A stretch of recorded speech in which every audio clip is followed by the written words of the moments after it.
তো আমার এখানে সব কিছু রেডি করে ফেলছি। এখন আদা রসুনটা একটু বেশি দেবো আর পেঁয়াজটা বেটে দেবো। তো আমি একটু বাইরে ছিলাম, এসে দেখি রান্নাটা বসে তেলের মধ্যে সব মশলাপাতি কষিয়ে তারপরে গোস্ত দিয়ে দিছে। তারপরে এখন ঢাকনা দিয়ে ঢেকে দিব। দেওয়ার পরে আবার করবো, নাড়াচাড়া করব। কষানোর পর এখন সুমাইয়াকে ট্রাই করতে বলছে।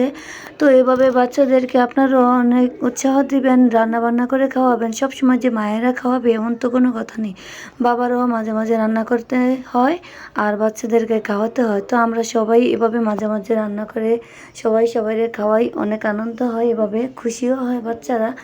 আপনারাও এইভাবে আপনাদের বাচ্চাদেরকে খুশি করবেন। তো দেখেন গরুর গোশের কালারটাও কত সুন্দর, কালাবোনা।